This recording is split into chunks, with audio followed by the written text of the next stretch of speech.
Oke, sudah. Diulang lagi. Dah. Ya.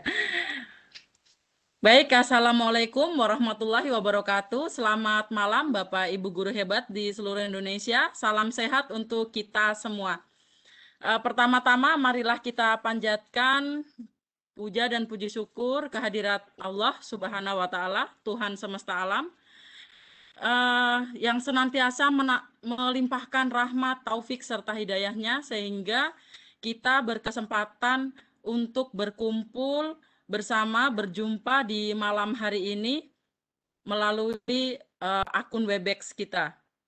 Bapak Ibu guru, para hadirin sekalian, pada malam hari ini kita berjumpa di event webinar yang diselenggarakan oleh Sadar IGI seri ke-182. Perkenalkan saya Sulistia Budiwati yang akan bertindak sebagai host sekaligus moderator pada acara webinar pada hari ini, Rabu tanggal 4 Agustus tahun 2021. Seorang guru memiliki dua fungsi pokok, yaitu menyampaikan ilmu pengetahuan dan menanamkan karakter baik kepada peserta didik. Fungsi yang pertama mungkin bisa digantikan oleh internet atau YouTube, akan tetapi fungsi yang kedua, yaitu menanamkan karakter baik, merupakan sesuatu yang belum bisa digantikan atau dan mungkin juga tidak akan bisa digantikan oleh aplikasi atau software apapun. Secanggih apapun aplikasi atau software belum bisa menggantikan fungsi kita untuk menanamkan karakter baik kepada peserta didik. Kita mengutip pernyataan dari Bapak Anies Baswedan, mantan Menteri Pendidikan yang sekarang menjabat sebagai Gubernur DKI Jakarta. Beliau menyampaikan bahwa karakter dari peserta didik itu harus ditumbuhkan, bukan dibentuk. Jadi, karakter itu bisa ditumbuhkan. Nah, untuk menumbuhkan karakter, perlu dilakukan penumbuhan mindset atau growth mindset. Nah, hal ini yang akan kita bahas pada webinar malam hari ini tentang bagaimana cara menumbuhkan mindset untuk menumbuhkan karakter dari peserta didik. Karakter bagaimana yang dimaksud tentu saja adalah karakter-karakter unggul yang mampu menyiapkan peserta didik kita dalam menghadapi era digital. Materi ini akan dibahas oleh narasumber kita, Ibu Sendangwangi. Beliau adalah wanita hebat, aktif, energik, bisa dilihat dari profil beliau. Kemudian penuh prestasi. Sudah nampak tadi dari suaranya ya, energik sekali beliaunya. Baik, berikut akan saya sampaikan CV dari kurikulum vitae dari Ibu Sendangwangi. Semuanya bahasa Inggris ya, Bu. Saya share screen dulu ya, mungkin biar biar kalau saya salah mengartikan kan tidak salah semuanya. Sabar ya. Iya, Ibu. Tunggu. Saya share screen terlebih dahulu. Oke. Apa sudah tampak share screen saya, Bapak Ibu? Sudah nampak belum ya? Belum. Ya? Udah. Sudah. Udah ya? Internet saya agak lambat. Oke, baik. Jadi ini foto beliau ya. Nama beliau unik ini, Ibu Sendangwangi. Bu, sorry, betul kalau ya? di saya nampaknya kok chat WA ya? Oh ya, ini udah. Ini ya, udah ya? Oke. Ya, udah. Jadi ini foto beliau. Namanya unik ya, Ibu Sendangwangi, unik dan mudah diingat ya. Iya. Jadi profil beliau, ini kalau saya tidak salah mengartikan ya Bapak Ibu. Jadi beliau adalah konsultan di Human Capital. Beliau juga adalah pelatih dan trainer yang sudah berpengalaman kurang lebih 15 tahun di berbagai macam proyek ya. Ini ada communication skill, performance management, talent management, coaching for performance, social media, dan lain sebagainya. Kemudian beliau juga seorang praktisi yang mempunyai lisensi dari NLP Kemudian beliau juga seorang motivator. Betul ya, Ibu Sendang ya? Kemudian kalau riwayat pekerjaan, beliau adalah CEO dari PT Talenta Nusantara dari tahun 2020 hingga sekarang. Corporate Human Capital Development tahun 2013 hingga 2020. Human Resource Management tahun 2012 hingga 2013. Training and Development Department, Head of Training, ini head kepalanya berarti ya, 2010-2012. Head of Training Section 2007-2010. Asisten Manager HRD Department 2006 sampai 2007. Konsultan, trainer, recruiter 2000 sampai 2006. Kemudian riwayat pendidikan dan pelatihan beliau, beliau lulusan dari UGM, jurusan psikologi, kemudian praktisi dari NLP, kemudian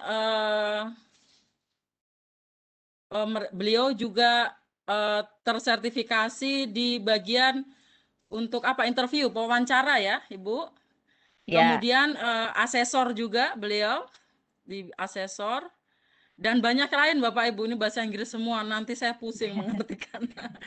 Tapi kalau kita lihat Bapak Ibu, beliau memang sangat menguasai dan sangat pakar di bidangnya yang akan membawakan materi kita pada malam hari ini dengan tema growth mindset.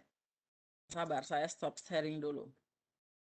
Oke, Bapak Ibu, kita masuk kepada acara selanjutnya, yaitu merupakan acara inti penyampaian atau pemaparan materi yang akan disampaikan oleh Ibu Sendangwangi. Kepada Ibu pemateri, waktu saya persilahkan. Silakan Ibu. Sebentar, Bunda Sulis dikasih akses jadi presenter dulu, Bunda Sendangnya. Sabar. Iya. Ibu Sendangwangi, presenter. Oke. Silakan Bunda. Silakan Oke, Bu. baik. Terima kasih. Ini saya sambil Webex ya. Wah, ternyata tuh kita memang harus selalu belajar. Karena apa ya, zaman now itu ya kalau cuman bisa kayak, oh aku cuman bisa Zoom, ternyata ada lagi yang lain gitu ya. Memang harus selalu belajar. Baik, Jadi Bapak gini Ibu. Bunda, kita dipinjemin dari Direktorat SMK. Webex itu banyak jenisnya, ada yang kayak Zoom juga. Cuma kalau untuk diskusi katanya baiknya pakai yang event supaya apa nggak bising katanya begitu. Iya. Ya Bu, aja Bu, asalkan bisa nyambung kita semua. Amin. Ini Silakan. karena iya, pada dasarnya saya nggak masalah Bu, kita pakai apa saja kita bisa nyambung dan komunikasi kita lancar gitu ya. Kalau saya belum familiar itu sih nggak masalah sih Bu, itu berarti sayanya kurang belajar ya. Gitu aja. Baik, sebentar ini ada kayak bisa apa angkat tangan atau apa gitu ada ya? Ya ada Bu, ada angkat tangan Ada nanti. ya. Oke. Ada Bu, raise hand juga ada nanti. Oke. Raise hand itu di sebelah kanan ya. Oke, saya mau cobain dulu deh. Ini Ya, semua boleh, Bu. Bapak Ibu, ya Bapak Ibu, kakak-kakak, ini ada mana ya? Sebanyak ya tersebar ya? Kayaknya seluruh Indonesia ini Bu, dari Sabang sampai Merauke Oh ini. iya. Kalau yang ada di coba raise hand dulu, saya pengen lihat Dari mana sambil Bu? saya dari Pulau Jawa, Pulau Jawa. Oh, yang dari Pulau Jawa, Bapak Ibu boleh raise hand.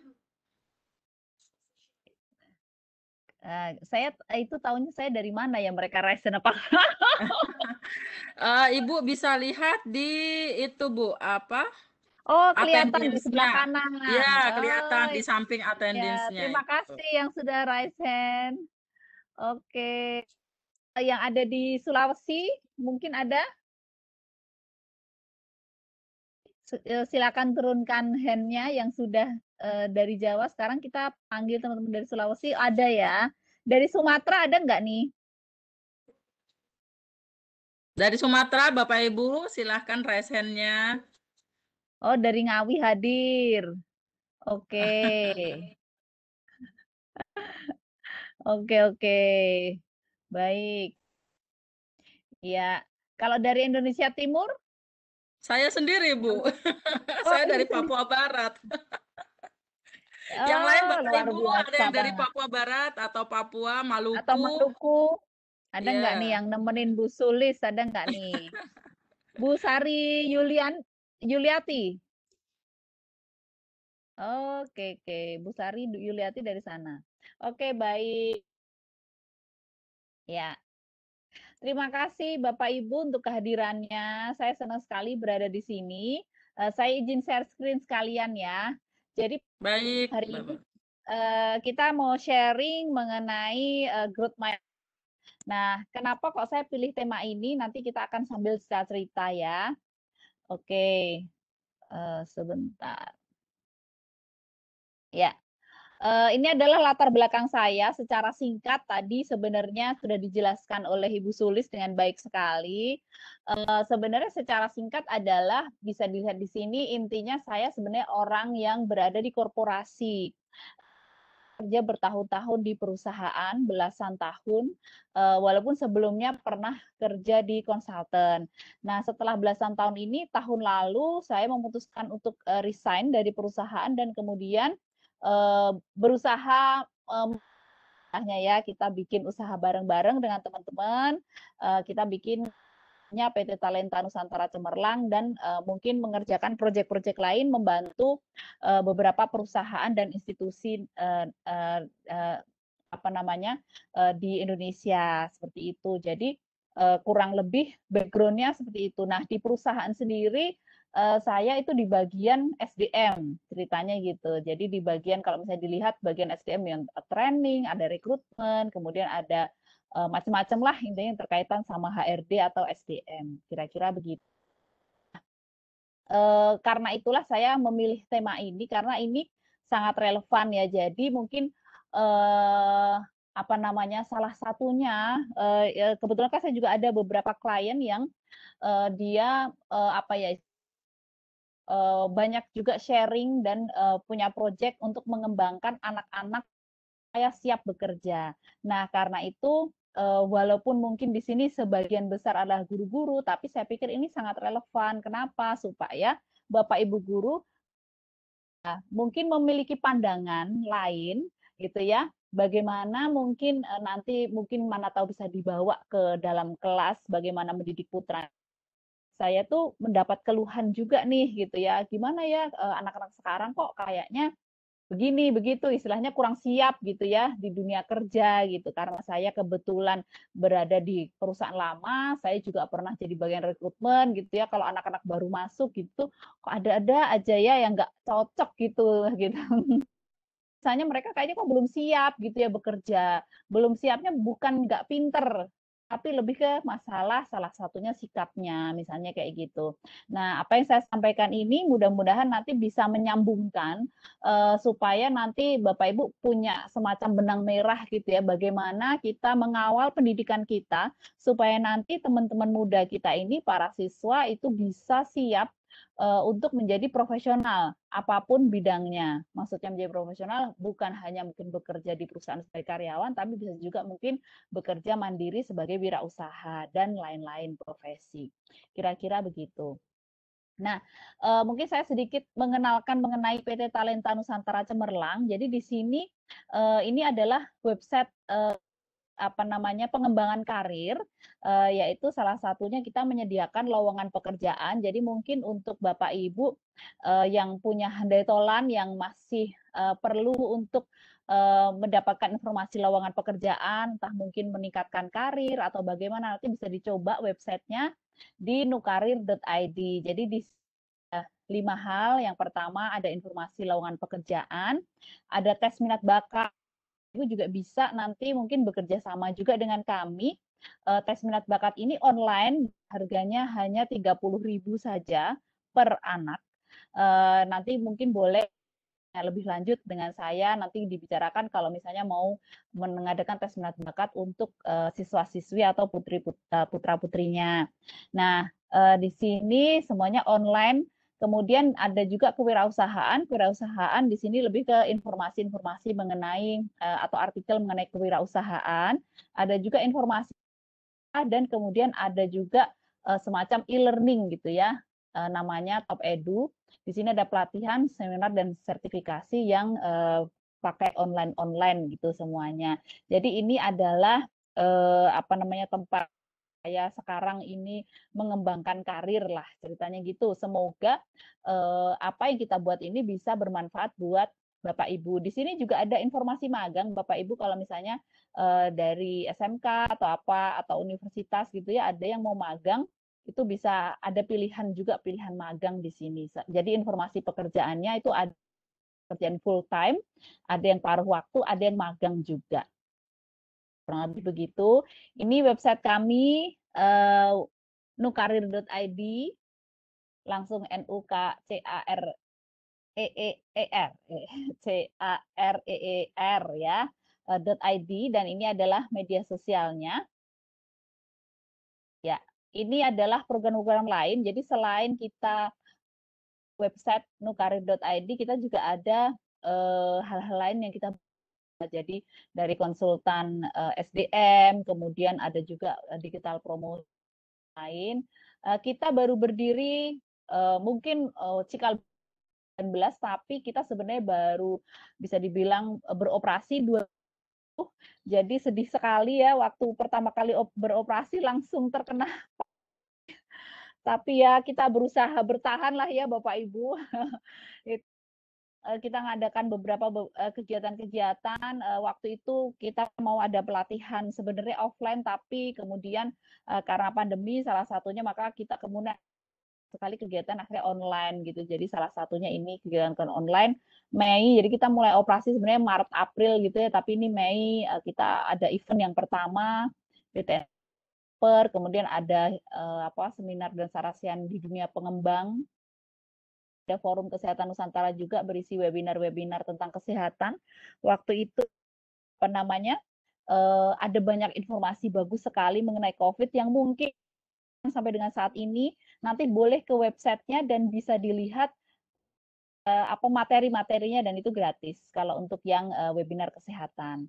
Ya, mana Ibu bisa ingin tahu ya informasinya. Dan kemudian ini yang 2020 kita ada BTN Santri Developer lagi, tapi di sini offline. Alhamdulillah kemarin selamat mengadakan offline, nggak karena kita protokolnya ketat sekali, semuanya harus pakai masker, jaga jarak dan sebagainya. Alhamdulillah istilahnya selamat tuh nggak ada yang kena COVID gitu, gitu ya. Jadi kemarin di Jombang, dan kemudian yang terakhir kita support Kagama Karir mengadakan apa namanya webinar, dan kita secara sistem kita yang support. Nah itu kegiatan kita, banyak klien-klien lain lagi. Nah oke, kita sekarang mulai akan sharing ya mengenai growth mindset. Bapak Ibu juga sudah tahu mengenai growth mindset ini apa dan bagaimana. Mungkin kita akan sharing sajalah gitu ya. Jadi kalau misalnya kita bicara growth mindset, kita mungkin bicara dulu mengenai apa itu mindset. Mindset itu adalah sekumpulan kepercayaan atau suatu cara berpikir yang menentukan perilaku, pandangan, sikap seseorang. Jadi maksudnya pola pikir ya sebenarnya. Mindset itu sebenarnya pola pikir. Pola pikirnya kayak apa sih gitu ya. Contohnya gini, kalau ada orang yang dia diminta untuk mengerjakan, ada orang yang berkata, ya aku nggak bisa, aku ini orang bodoh. Ada yang bilang kayak gitu. Itu sebuah pola pikir. Dia berpikir polanya, dia berpikir, oh aku ini orang bodoh, nggak bisa ngapa-ngapain. Pokoknya kalau aku bodoh gitu. Itu ada yang seperti itu. Nah, sementara yang lain pada saat saya gitu, dia bilang, aku bisa kok, walaupun aku belum pernah, tapi tinggal diajari aja caranya. Itu juga sebuah pola pikir, ya. Jadi nanti kita akan belajar pola pikir ini. Ini sebenarnya bagaimana sih seperti itu. Itu yang namanya mindset. Nah, di sini ada pernyataan yang menarik. Bapak Ibu tentu bahkan kita juga menyelenggarakan ya tadi ya tes minat bakat online gitu. Sorry, suara saya cukup terdengar kah? Jelas, Ibu, jelas. Untuk saya jelas. Oke. Soalnya kok ada yang chat nggak jelas suaranya. Oke. Jadi di sini kesuksesan tidak hanya dipengaruhi oleh kemampuan dan bakat, tetapi oleh pola pikir kita.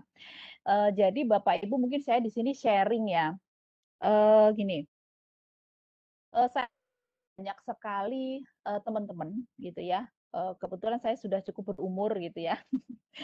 Jadi dalam perjalanan karir saya kebetulan karena di perusahaan itu saya sebagai Corporate Human Capital Development Head, jadi kepala bagian pengembangan SDM ya, mengurusi dari rekrutmen, training, suksesor itu pengganti di perusahaan sampai performance management bagaimana dia perform. Jadi di situ kelihatan sekali jelas bahwa ada orang yang dia itu bisa melakukan sesuatu, ada yang nggak bisa melakukan sesuatu. Nah, pada perjalanan saya itu banyak sekali saya temuin orang-orang yang dia sebenarnya punya kemampuan. Bapak Ibu mungkin ingat ya, pada saat kita kecil mungkin atau SD, SMP, SMA, atau mungkin kita pernah dites IQ, ya kan? Oh, IQ itu kan tes kemampuan umum sebenarnya dia. Orang ini jadi kalau IQ itu cara pandangnya, cara ininya tuh kalau orang IQ-nya rata-rata atau dia di atas rata-rata bisa minimal melakukan kemampuan-kemampuan yang general. Nah, gitu ya. Kalau misalnya IQ-nya tinggi ya berarti dia oke lah gitu kan harusnya dia sukses gitu ya. Tapi kenyataannya kalau misalnya kita lihat orang tinggi itu benar-benar saya temui belum tentu ternyata dia pada saat dia dewasa dan kemudian berusia lebih lanjut ternyata tidak semuanya itu sukses gitu. Orang yang IQ-nya tinggi belum tentu ternyata pada saat dewasa dia mempunyai karir yang bagus. Begitu juga orang yang punya bakat gitu ya. Kenapa? Karena salah satunya misalnya bakat nyanyi. Mungkin Bapak Ibu mungkin pernah pernah nonton musik gitu ya. Itu akan kelihatan banget orang yang kalau misalnya dia nyanyi, dia sebenarnya bagus. Tapi pada saat dia lama-lama berkecimpung di dunia nyanyi ya, saya itu nggak enak ya, tapi maksudnya gini, banyak artis yang pada saat awal tuh suaranya bagus banget gitu, tapi lama-lama didengar kok ada falesnya ya nyanyinya ya gitu. Ternyata rahasianya adalah dia tidak berlatih dengan serajin pada saat dia muncul sebagai penyanyi. Banyak kemampuan-kemampuan orang yang sebenarnya itu bagus, tapi karena nggak diasah, kemudian kemampuannya menurun. Dan itu pasti akan, kalau Bapak Ibu amati itu akan banyak gitu ya. Dan kenapa hal itu terjadi gitu? Salah satunya pola pikir kita. Pada saat saya bekerja di perusahaan dan calon-calon pemimpin di perusahaan saya, itu saya benar-benar melihat orang yang dia itu smart, oke, dia berbakat, misalnya gitu kan, ada kan ya, wah berbakat di pemimpin nih, dia tuh suaranya gitu ya, terus kemudian orangnya visioner apa gitu ya. Tapi ternyata pada saat dia menduduki suatu jabatan ternyata nggak terlalu sukses gitu. Dia misalnya ada tugas dia bilang, ah nih karena begini, itu sudah pernah dicoba tapi nggak bisa. Tuh. Nah, hal-hal kayak gini itu yang menyebabkan seseorang itu ternyata di perusahaan nggak perform tuh artinya nggak nggak bisa mencapai target pekerjaannya. Walaupun pada saat dites mesti gitu dia kalau perusahaan itu pada saat dia memilih pemimpin yang baru ya misalnya si direktur pensiun atau si manajer dia pensiun atau mengundurkan diri, pada saat dia akan menduduki suatu tempat itu kan biasanya ada tesnya ya kan, cocok nggak nih gitu kan. oh IQ-nya gimana, terus cocok nggak sama bidangnya kayak gitu. Intinya tes-tes yang mengetes kemampuan dan bakat. Secara kemampuan dan bakat dia bagus gitu, tapi ternyata pada saat duduk di situ ternyata nggak berhasil melakukan tugasnya sebagai pemimpin yang baru. Itu salah satunya adalah karena pola pikir gitu. Banyak sekali saya temuin biasanya pola pikirnya ya seperti yang tadi saya ceritakan ya. Jadi apa namanya menganggap suatu pekerjaan itu sulit ya sebelum dicoba gitu ya. Terus kemudian pada saat ada tugas dia apa ya istilahnya ya kayak mencari gampangnya aja deh gitu. Atau kemudian menolak karena kemarin sudah dilakukan berhasil gitu ya. Apa saya bisa kayak gitu. Nah, pola pikir yang ternyata mempengaruhi kesuksesan seseorang. Oke, ini kita bicara teori sedikit, tapi nanti kita akan bicara banyak contohnya di belakang. Kalau komponen mindset itu terdiri dari tiga. Yang pertama paradigma itu adalah cara pandang seseorang. Bagaimana seseorang itu memandang, oh ini gampang, ini susah. Oh ini aku bisa, ini enggak. Ini kayaknya enggak mungkin deh kayak gitu ya. Itu adalah paradigma. Kemudian yang kedua adalah nilai dasar. Nilai dasar itu value. Orang itu punya value apa? Oh, value-nya adalah kebaikan, misalnya, atau value-nya kejujuran. Kalau orang punya value, ini contoh value aja ya. Kalau misalnya orang punya value, maka pada saat dia melihat sesuatu yang nggak jujur, misalnya gitu ya di sekitar dia akan marah sekali. Ih, kecewa gitu. Aduh, kok bisa gitu sih si ibu sedang kayak gitu. Aku nggak mau temenan sama dia gitu. Itu bisa sampai kayak gitu kalau dia value kejujuran misalnya kayak gitu. Jadi value atau nilai dasar itu adalah sesuatu yakini dan dijunjung tinggi, sesuatu yang menurut dia penting banget harus ada. Dia akan kecewa, marah atau sedih. Kira-kira gitu. Itu untuk value. Yang ketiga itu belief atau keyakinan. Nah, keyakinan ini suatu kepercayaan yang melekat pada dirinya. Kalau kita melakukan sesuatu itu dengan penuh keyakinan, maka kita mengerjakannya sesuatu dengan penuh apa ya, passion gitu ya, dengan gitu ya. Keyakinan ini juga ditunjukkan menyimpulkan bahwa hal itu menurut dia benar ya. Walaupun keyakinan seseorang belum tentu itu jaminan kebenaran secara universal. Kalau orang sudah yakin, dia biasanya akan lurus-lurus aja gitu ya, akan melakukan sesuatu tuh, wah aku udah yakin kok ini oke, ya udah dia akan melakukan sesuatu dengan penuh hatinya gitu, dengan sepenuh hatinya, dengan penuh passion. Nah, di sini kita akan bicara mengenai dua jenis mindset, yaitu fixed mindset dan growth mindset. Nah, di sini ada gambarnya ini saya pikir ya. Kalau fix itu Bapak Ibu ingat ya, fix pokoknya otaknya dikunci gitu ya, dikerangkeng, dikunci sehingga dia nggak bisa berpikir luas ya. Katanya thinking out of the box, katanya berpikir di luar box atau berpikir boxnya dibuang gitu ya. Nah, itu fixed mindset. Intinya orangnya itu dikunci, dia nggak bisa inovasi, nggak kreatif gitu ya, berpikir bahwa sesuatu nggak bisa berubah kayak gitu, itu kira-kira seperti itu gambarannya. Sementara itu adalah pola pikir yang bertumbuh atau berkembang. Sesuatu itu bisa tumbuh, sesuatu itu bisa berkembang, sesuatu bisa berubah arah yang lebih baik. Nanti saya akan ada sharing video yang shock. Nanti Bapak Ibu juga saya yakin akan shock pada saat melihat apa videonya, karena video itu menggambarkan benar-benar bagaimana growth mindset itu, bahkan growth mindset itu tidak hanya apa bisa kan pada usia dini. Tentu kita akan berpikir ya dia bisa berkembang ya karena dia masih muda. Nah, itu ya kan. Ini siapa yang umurnya sama dengan saya nih? Jadi saya paling ya. Saya sudah 40 lebih Bapak Ibu ya. Nah, nanti saya akan tunjukkan video orang tua gitu yang punya Masih awet luar muda biasa teh yang saya 40 lebih. Awin. Nah, apa namanya? di sini ini ya yang usia ya yang sudah cukup dunia ini gitu ya.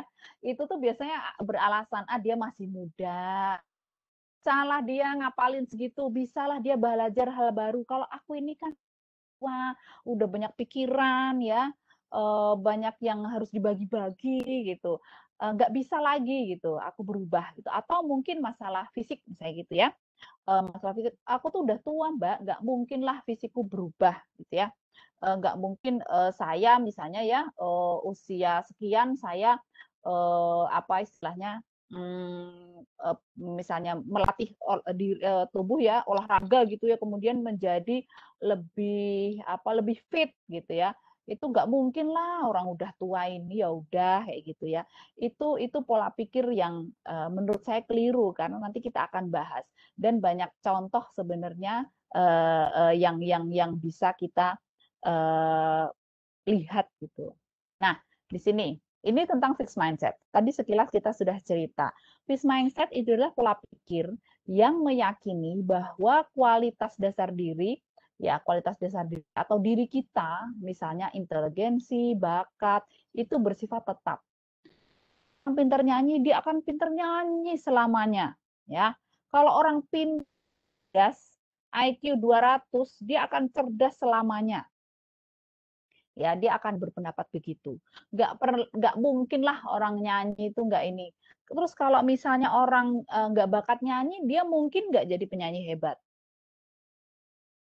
kalau menurut fixed mindset nggak mungkin kalau menurut growth mindset mungkin Mungkin. gitu. Iya. Tapi ya tapi Bapak Ibu harus membedakan ya jadi nih sama-sama dia punya bakat ya kan punya bakat nyanyi yang satu memang bakat nyanyi dari kecil memang bawaan ya istilahnya ya bakat nyanyi bawaan yang satu nggak punya bakat nyanyi tapi dua-duanya sama berlatih ya pastinya yang punya bakat akan lebih baik hasilnya gitu ya mungkin bisa Iya, dibedakan di betul. sini tapi tapi kalau punya bakat tapi nggak berlatih dia akan tenggelam yang nggak punya bakat tapi berlatih keras, dia akan lebih berprestasi. Kalau misalnya ini banyak sekali contoh. Jadi misalnya kayak misalnya orang nyanyi gitu ya, paling gampang sih ya soalnya ya. Karena di sini saya yakin banyak orang yang suka nyanyi ya, walaupun di kamar. Nah, nah misalnya bakat nyanyi. Aku punya bakat nyanyi, tapi pada saat dia nggak berlatih, nafasnya pasti nggak panjang yang latihan terus pasti nafasnya panjang nadanya bisa nggak nyampe tinggi walaupun dia punya bakat nyanyi kalau nggak rajin berlatih tapi kalau dia nggak terlalu berlatih bisa jadi nadanya bisa tinggi kayak gitu kira-kira gambarannya seperti itu nah ini apa namanya orang yang fixed mindset itu dia percaya bahwa itu adalah faktor genetis atau bawaan meyakini bahwa keterampilan dan keahlian itu bersifat given, dikasih gitu ya. Pokoknya dari sononya memang sudah ahli gitu ya, dari sononya memang sudah terampil dan dia lebih menghargai biasanya ya hasil akhir. Jadi dia sukses. Oh, pokoknya hasilnya bagus. Ya iya dia bagus. Kan dia memang sudah dari sononya kayak gitu. Dia nggak ngelihat nih orang bagus itu bukan dari sononya, tapi orang bagus karena dia latihan, misalnya gitu ya. Orang bagus karena dia ada prosesnya, dia nggak melihat itu, dia hanya melihat, oh orang itu bagus, dia karena dari sononya. Kira-kira begitu. Nah, kalau growth mindset itu ada kebalikannya. Dia pola pikir yang meyakini bahwa kemampuan dasar dapat dikembangkan melalui kerja keras dan dedikasi. Jadi tadi saya bilang, inteligensi dan bakat hanya modal awal. Jadi misalnya, Bapak Ibu tes minat bakat, boleh juga loh Bapak Ibu bakat walaupun sudah umurnya sudah nggak kuliah atau sekolah. Nah, atau anak-anak Bapak Ibu ikut tes minat bakat. Di situ nanti akan dilihat di tes minat bakat itu akan melihat kecenderungan. Oh, dia cenderung suka berinteraksi dengan orang. Kan ada ya orang yang suka berinteraksi dengan orang. Atau dia suka bekerja sendiri. Oh, dia orang yang suka memandang sesuatu secara umum. Atau dia spesifik. Oh, dia suka bekerja di lapangan. Atau enggak. Itu akan kelihatan. Nah, dari situ itu adalah modal awalnya aja. Kita tahu di awal. Kalau kita sudah tahu di awal, kalau orang growth mindset, oke, ini aku. Aku bisa lebih baik lagi kalau misalnya aku bekerja keras. Kalau misalnya aku mengikuti pelatihan, kalau misalnya aku berlatih kayak gitu. Nah, tapi jadi jangan jangan apa ya istilahnya ya. Mungkin ada pertanyaan ya pada saat saya sharing seperti ada pertanyaan kadang-kadang gini. Jadi nggak penting dong Bu, agensi dan bakat. Ya tetap penting, tapi itu modal awal saja. Tapi modal awal. Jadi jangan menganggap itu adalah satu fix up, nggak perlu diapa-apain, itu akan tetap bakatnya akan tetap bagus. Dia akan tetap even kecerdasan, bahkan kecerdasan itu bisa turun juga gitu kalau nggak dilatih. Otak kita itu sesuatu yang pemberian Allah ya subhanahu wa ta'ala yang sangat luar biasa. Kalau misalnya nggak dilatih, dia akan apa namanya akan menurun ya. Jadi makanya kecerdasan itu menurut saya bisa turun juga. Nah itu sekarang ini kalau Bapak Ibu lihat ini jadi sharing kemana-mana nggak apa-apa ya, tapi masih ada kaitannya gitu. Banyak sekali namanya pelatihan otak gitu ya, melatih berseimbang. Atau bahkan ada orang yang mengajak, ayo kamu belajar dance atau menari gitu, atau senam atau apa ya, ada kan senam lansia atau apa. Itu kan dia gerakannya kanan kiri kayak gitu ya. Itu sebenarnya melatih supaya nggak gampang pikun gitu. Karena ternyata pada saat otak nggak dilatih, pada saat itu dia sebenarnya akan mudah menjadi pikun pada saat dia berusia gitu. Karena itu oh beneran juga ya ini memang growth mindset itu benar-benar luar biasa kalau misalnya kita tetap terapkan. Tuh jadi ini orang-orang yang growth mindset itu tadi bedanya ya itu juga dia menghargai sebuah proses, menghargai sebuah perubahan. Jadi pada saat seorang anak misalnya gitu, dia melakukan kesalahan, menurut orang growth mindset, ya nggak apa-apa, salah itu belajar. Jadi dia menghargai perbaikan atau proses. Atau kalau pada saat seorang anak melakukan sesuatu dengan baik, dia akan memujinya itu dengan cara yang beda juga dengan orang yang fixed mindset. Kalau fixed mindset biasanya memuji, oh kamu pinter ya gitu. Nah, si anak, oh iya ya, memang aku pinter gitu. Tapi orang growth mindset, cara memujinya juga beda. Dia akan bilang, apa pada saat seorang berhasil gitu ya, misalnya anak kita gitu, anak didik kita berhasil melakukan sesuatu. Wah, luar biasa, aku melihat kamu kerja keras banget nih untuk bisa jadi gitu. Luar biasa kerja kerasmu. Ya, dia akan ngomong kayak gitu, bukan luar biasa kamu pinter nyanyinya loh, gitu ya, bukan gitu, tapi luar biasa kamu kerja keras berlatih nyanyi sehingga bisa juara satu. Apakah di sini cukup paham? Mungkin contoh-contoh sedikit. Oke, kita lanjutkan ya. Nah, untuk growth mindset ini, pola-pola pikir seperti apa contohnya dalam kehidupan sehari-hari. Nah, ini contoh-contohnya. Belajar dari umpan balik yang diberikan orang. Jadi, orang yang punya pola pikir growth mindset, kalau kita pengen kita menjadi orang yang selalu growth, ya, pola pikirnya harus tumbuh juga. Nah, kita harus mau belajar dari umpan balik yang diberikan orang. Umpan balik itu kritik ya. Orang itu nggak ada, maaf saya sambil minum, tadi belum. Orang itu nggak ada yang dia suka dikritik.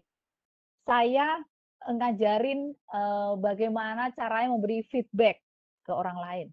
Tapi saya jujur sama teman-teman yang hadir di kelas saya. Orang yang nggak suka diberi feedback, nggak suka dikritik. Dan saya pikir nggak ada orang yang suka dikritik ya.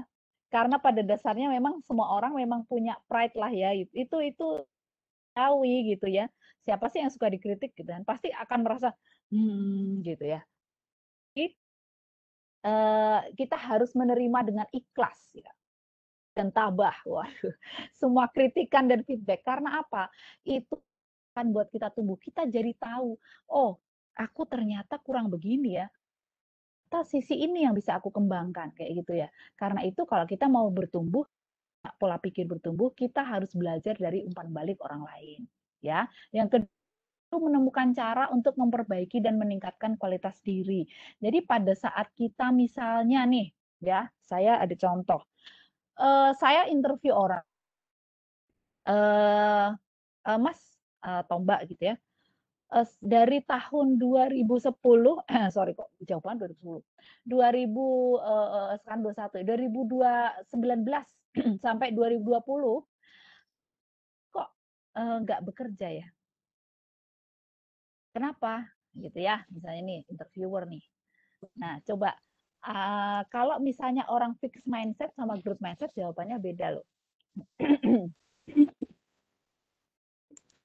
Orang yang fixed mindset dia akan bilang, sorry, suara saya cukup jelas masih?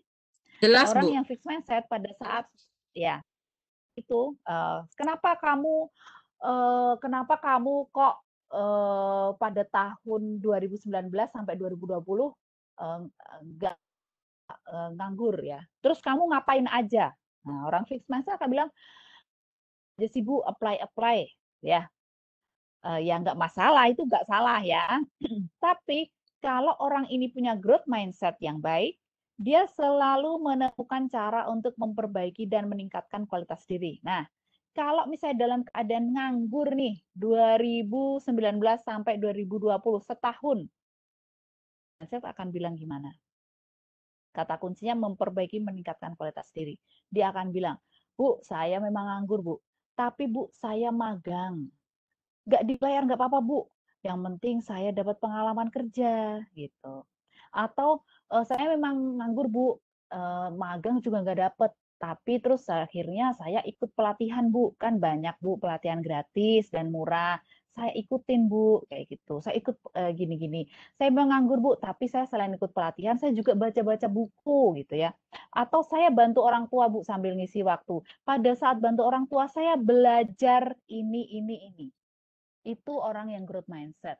Jadi pada saat pun yang terjadi, dia selalu menemukan cara untuk memperbaiki dan meningkatkan kualitas diri. Termasuk saya yakin Bapak Ibu semua yang ada di sini, itu saya pikir ini sudah contoh growth mindset loh ini Bu Sulis ya kan. Tepuk tangan dulu buat kita semua, buat Bapak Ibu.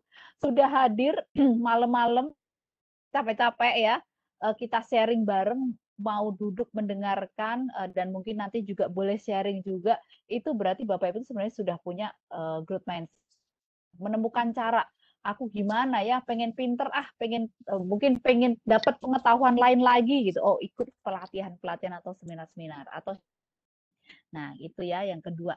Yang ketiga, selalu mencari cara menghadapi tantangan, bukan mencari alasan. Jadi, pada saat ada target tertentu, misalnya sekolah, wah ini apa namanya, kita sekarang ya masa pandemi nih, gitu ya. Tolong ya murid-murid sekarang belajar online. Duh, pasti bingung ya. Saya juga bingung Bu waktu gimana ya caranya. Tapi orang yang growth mindset, dia akan, oke Pak, sekarang pandemi. Duh, saya belum tahu nih caranya meeting online. Dia akan cari tahu, oh meeting oke, kalau misalnya apa namanya, kalau misalnya menghadapi pandemi harus online, berarti saya harus punya apa namanya alat ya untuk saya bisa meeting online. Apa ya pakainya ya? Zoom itu apa ya kayak gitu. Dia nggak akan aduh nggak bisa Bu, saya mundur aja deh dari guru, online nggak bisa.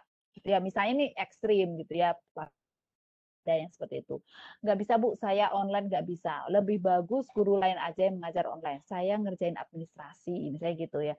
Jadi dia cari alasan. Tapi kalau misalnya yang menerima tantangan, dia akan bilang, oh gitu ya, oke gitu ya caranya ya. Terus ada informasi nggak Pak, gimana caranya kita bisa online? Oh informasinya belum jelas. Oh belum jelas ya. Ya udah saya cari di internet, misalnya gitu ya.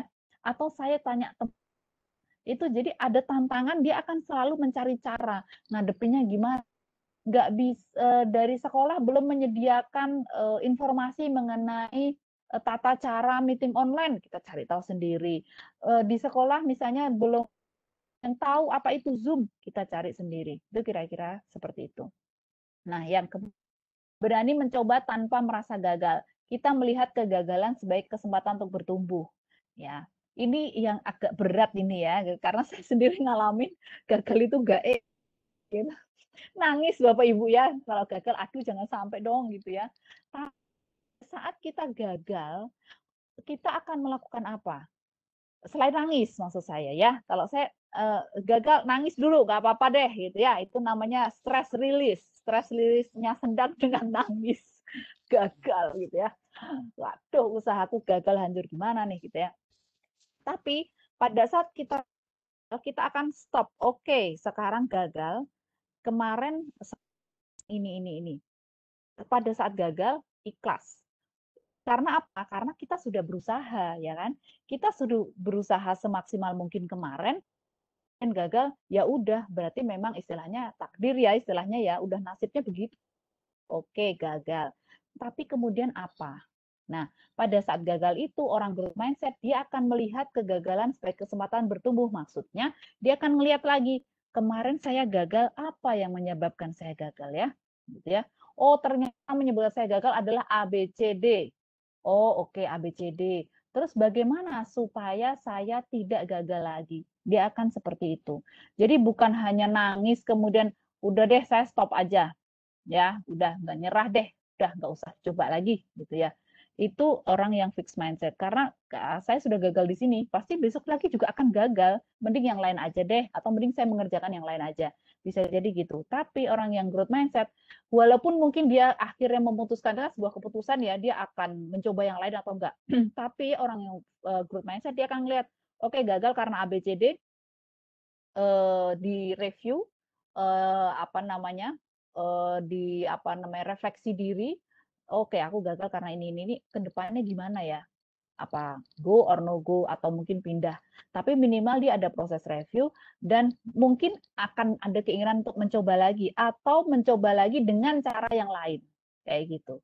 Itu adalah orang yang growth mindset. Selanjutnya gigih menghadapi rintangan. Nah, kalau ini mungkin sudah cukup jelas ya. Pokoknya kalau misalnya ada tantangan ya pokoknya dicoba aja deh gitu, ngeyel ya pokoknya gimana caranya berhasil misalnya kayak gitu. Ya, kemudian yang terakhir ini melihat upaya atau usaha ya maksudnya ya sebagai jalan untuk menjadi seseorang yang ahli dan belajar mencari inspirasi dari kesuksesan orang lain. Ini ada dua ya, sebenarnya ini boleh dipisah sebenarnya ya. Melihat upaya sebagai jalan menjadi seorang ahli. Jadi masih gini, orang growth mindset lihat orang yang ahli itu karena dia berusaha untuk ahli. Maksudnya gimana? Orang yang ahli itu dia ada usahanya, yaitu belajar, yaitu punya pengalaman, nyobain A, B, C, D. Pengalaman itu adalah berdasar dari apa namanya peristiwa-peristiwa yang terjadi dalam hidup dia, ya kan? Orang yang growth mindset berpikir orang jadi ahli itu karena dia nih pernah apa namanya punya kejadian ABCD, pernah mengalami ABCD, kemudian dia belajar ABCD kayak gitu ya. Jadi memang ahli itu memang ada usahanya, ada upayanya, enggak terus kemudian ahli kayak gitu. Nah, kemudian ini belajar mencari dari kesuksesan orang lain. Ini juga penting ya. Nah, misalnya gini, kalau Bapak Ibu melihat orang lain sukses, Bapak Ibu pengen nggak jadi sukses? Pengen ya. Tapi lebih bagus menjadikan orang lain itu sebagai inspirasi, bukan sebagai saingan. Nah, ini biasanya kita bersaing sama siapa Bapak Ibu? Kalau biasanya bersaing sama temen ya Bu Sulis ya. Ya, Atau bersaing sama orang lain, tetangga gitu ya, bersaing sama tetangga. Orang yang growth mindset bersaingnya nggak sama tetangganya, diri nggak sendiri. sama temennya. Ya, bersaingnya sama diri sendiri. Aku kemarin itu cuman bisa A, B, C. Berarti besok aku bisa C sampai D lah gitu ya. Aku kemarin apa namanya bisa menciptakan modul pelatihan atau pembelajaran ini. Berarti besok lagi aku bisa yang lainnya kayak gitu. Jadi kita bandingkan diri sendiri dengan diri kita di masa yang lalu. Itu growth mindset. Bukan membandingkan diri kita dengan orang lain. Pada saat kita melihat orang lain, kita nggak bandingin, aduh dia kok jadi juara 1 ya, aduh kok dia ini ya, karena apa ya, jadi aduh aku bisa apa enggak ya. Jadi pada saat kita melihat orang lain sebagai pembanding, jatuhnya biasanya kita akan ribet sendiri pikirannya, akan rungsing kalau aduh gitu ya, aduh kok bisa gitu sih, iya ada mungkin kepinginan tapi kemudian jatuhnya jadi iri hati, malah jadi kepikiran yang negatif-negatif gitu biasanya gitu. Tapi kalau kita bersaing sama diri kita sendiri, ya kita nggak akan iri kan sama diri kita sendiri yang kemarin gitu ya. Dan itu bisa jadi tolak ukur yang menurut saya malah lebih objektif. Karena apa? Karena kita paham bener, oh ini aku, kemarin aku begini, sekarang aku begini. Berarti lebih baik, objektif dong ya kan? Karena bandingannya adalah diri kita sendiri, lebih fair. Ya. Orang lain dilihat sebagai inspirasi saja. Maksudnya melihat orang lain sebagai inspirasi, jadikan orang lain itu untuk bahan benchmark. Benchmark itu apa ya? Kita melihat orang bukan kita kemudian iri dan punya perasaan-perasaan lain, tapi melihatnya dia bisa ya, apa sih resepnya, bagaimana caranya orang itu bisa. Kita cari tahu bagaimana caranya orang itu bisa, kita contoh caranya misalnya gitu, kita cari tahu resepnya apa, kok dia bisa berhasil ya, metodenya apa, itu namanya benchmark. Kita cari inspirasi dari situ. Jadi bukan melihat untuk membandingkan, tapi melihat mencari inspirasi dan mendapatkan praktek baik ya. Praktek terbaik dari orang itu apa sih yang bisa kita tiru. Kira-kira begitu. Oke. Nah, sekarang saya tanya dulu nih. Ini saya ada video, moga-moga saya bisa muter ya pakai Webex. Apa peran guru dan orang tua zaman now? Ini kalau minta teman-teman untuk coba jawab, itu caranya gimana, Ibu? Bu Sulis bisa bantu. Lewat kolom komentar juga bisa, Bapak Ibu. Jadi silakan Bapak Ibu memberikan jawabannya lewat kolom komentar. Pertanyaan dari pemateri kita. Apa tadi Bu? Pertanyaannya Bu? Apa peran guru dan orang tua zaman now? Oh, apa peran guru dan orang tua zaman now ya? Silakan Bapak Ibu bisa menuliskan jawabannya melalui kolom komentar. Apa peran guru dan orang tua? Ya.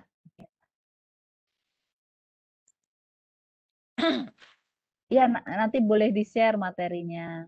Ini ya ada yang minta materi Bu, sekalian videonya katanya. Padahal videonya belum ditayangkan sudah diminta.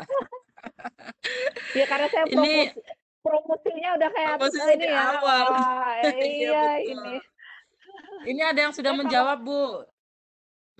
sebagai Motivasi, menyejukkan mereka, motivasi. membesarkan hati. Ada yang Ya, menjawab juga fasilitator, ya. pendidik dan pendamping sekaligus motivator. Membimbing dan Oke. mengarahkan anak sesuai dengan minat dan kemampuannya. Iya. Peran guru zaman now, fasilitator dan motivator. Peran ortu zaman now sebagai pendidik, sebagai guru. Betul ya, banyak yang orang tua jadi guru juga ini di rumah ini. Iya sekarang Saya ini. juga ini harus saya juga ini harus jadi guru bahasa Arab juga. Jadi harus belajar karena anak saya juga. Iya, iya, Baik, iya, ada iya. lagi sebagai motivator dan inspirator. Oke. Dari Ade Nurpiana. Rata-rata Oke. ini jawabannya motivator, inspirator ya, Ibu. Ini ada Inspirator, lagi. motivator, pendidik, iya, iya, iya, membimbing, mengarahkan sesuai minat bakatnya. Oke, baik. Kita buka dulu aja yang ini ya. Ya, Bapak Ibu luar biasa sekali. Ini kok nggak bisa ya? Tunggu sebentar. Mungkin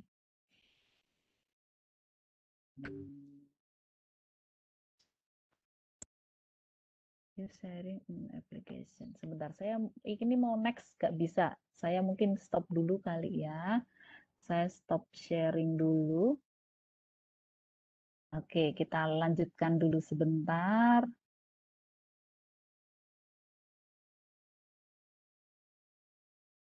Ya, ya, oke. Peran guru zaman now, ya sudah baik banget Bapak Ibu ya. Jadi kita itu bukan hanya mendidik anak, membuat anak cerdas, tapi juga memberi dan mendorong perubahan. Nah, kalau mau misalnya kita berat juga ya, kita bikin anak pinter matematika gitu ya, udah berat ya. Apalagi memberi motivasi lagi, mendorong perubahan lagi ya. Maksudnya mencerdas anak itu adalah tadi membuat dia lebih berilmu ya istilahnya, yang buat anak lebih cerdas. Maksudnya kan pelajaran beneran, istilahnya ngajarin istilahnya ya, dari anak misalnya nggak bisa pakai sendok kemudian dia bisa pakai sendok gitu, anak nggak bisa matematika apa ya, aku udah lupa rumus-rumus ya, sudah rumus-rumus, tapi intinya matematika yang begini dia tadi nggak bisa nih, sekarang dia udah bisa kayak gitu. Nah yang kedua, memberikan motivasi. Jadi diharapkan guru dan orang tua zaman sekarang itu diharapkan bisa memberikan motivasi juga, mendorong juga anak-anak untuk dia terus belajar, terus tumbuh menjadi menjadi orang yang lebih baik dari dia yang kemarin kayak gitu. Memberikan motivasi terus.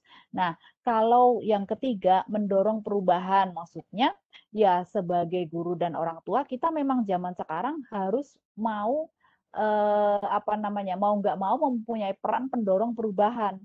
Karena apa? Karena dunia juga berubah ya. Dunia selalu berubah. Perubahan itu adalah abadi kecuali perubahan itu sendiri katanya gitu ya. Kalau kita nggak jadi pendorong perubahan, anak-anak kita akan gagap. Mereka akan merasa gini aja kok gitu, akan baik-baik aja. Tapi padahal dunia di luar berubah. Contohnya pandemi, ya kan? Kalau kita bukan orang yang pendorong perubahan, kita nggak peduli anak-anak kita apakah mereka bisa berubah atau enggak gitu ya. Fasilitator perubahan, jadi change agent istilahnya gitu ya, maka anak-anak kita juga nggak akan siap nih. Sementara di luar sana itu dunia selalu berubah gitu. Karena itu Bapak Ibu, hal ini itu bisa Bapak Ibu perankan dengan baik kalau Bapak Ibu punya yang namanya growth mindset. Kalau misalnya kita nggak punya growth mindset, kita mungkin udahlah gitu-gitu aja. Udahlah anak-anak bisa ini aja udah bagus gitu ya. Padahal sementara di luar tuntutannya beda, Pak. Jadi yang kemarin misalnya ya kita mengajari anak 10 tahun yang lalu dengan 10 tahun yang sekarang, dengan apalagi 10 tahun yang akan datang, itu beda. Jadi kalau kita sendiri nggak punya growth mindset, maka peran-peran ini tidak akan dapat kita mainkan, kira-kira begitu. Ini ada contoh video lucu, saya cari dulu ya. Oke, saya stop sharing. Sebentar.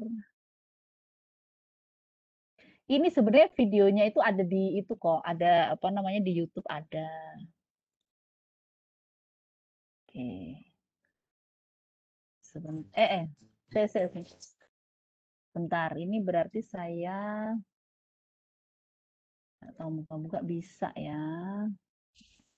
Kalau cari di YouTube, keywordnya apa, Bu?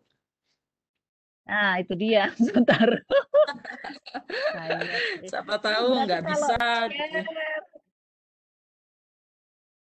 Oke, ini kayaknya bisa sih saya share. Bisa ya? Suaranya Oke. keras banget ya. Nah, coba ya. Nah, ini bisa terlihat? Belum, masih proses, Bu. Bisa ya?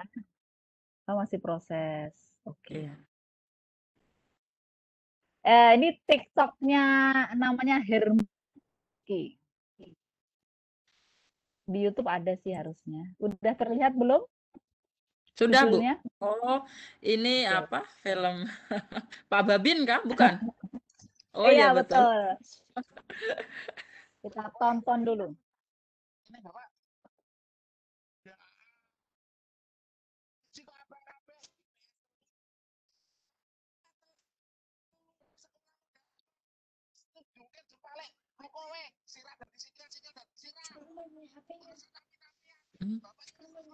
Nggak ada.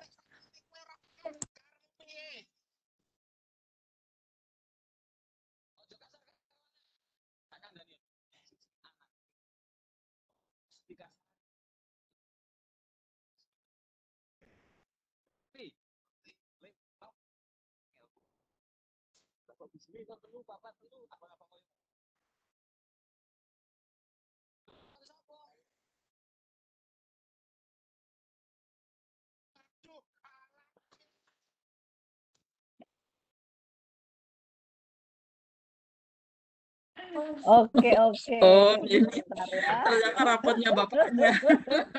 Ya, Ternyata rapotnya bapaknya. rapotnya bapaknya. Oh, saya sudah pernah Iya, nonton juga ini, Bu. Di apa? Facebook biasanya itu ada video yang share iya. di Facebook gitu. Heeh. Nah, kalau dari sini ya, kita kita kita coba mungkin bisa melihat ya, itu kira-kira yang orang tuanya itu seperti apa gitu. Tadi ada beberapa kalimat yang baik ya. Kayak misalnya si Pak Polisi, saya lupa namanya Pak Ya, Polisinya siapa. Pak Babin. Oh, itu Pak Babinnya Ya, ya. itu Pak Jadi kayak Babinnya. dia kan ini mungkin ini contoh buat lucu-lucuan lah ya, kita biar ketawa bareng dulu. Ibu pasti juga sudah cukup aware lah ini ya. Jadi maksudnya kayak dia istilahnya nyetop dulu, jangan dihajar dulu anak lo gitu ya, jangan ajar dulu anakmu. Coba ditanya dulu, kok bisa, kenapa kayak gitu ya. Itu sebenarnya arah-arahnya memberi motivasi itu, tapi karena ini video kocak jadi pokoknya itu adalah saya pikir nih itu juga lah nanti ya gitu ya untuk Bapak Ibu ingat ya, oh iya ya pokoknya anak nilainya jelek atau hasil apapun jelek jangan langsung marah, nanti jadi seperti di video itu ya. Jadilah Pak Babin yang tanya dulu kenapa bisa begitu gitu ya, tak lalu dilanjutkan lagi. Terus habis ini kalau misalnya kamu sudah tahu jelek, tahu alasannya apa, selanjutnya bagaimana baik lagi itu ya, harusnya kelanjutannya gitu tapi kemudian di-cut jadi bapaknya gitu ya. Baik, selanjutnya. Nah, coba mungkin boleh share di chat bagaimanakah ciri guru atau orang tua yang punya growth mindset. Nah, silakan di chat dulu Oke, nih baik. ciri-cirinya kayak apa nih. Bapak Ibu silahkan. Bagaimanakah ciri guru yang punya growth mindset? Silahkan Bapak Ibu bisa memberikan jawabannya dengan menuliskan di kolom komentar Bapak Ibu. Ayo dituliskan.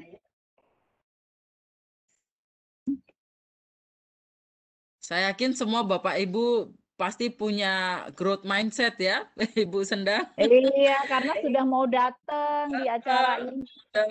betul, ini sudah pembuktian, sudah mau datang untuk apa ini ada sudah menjawab ini.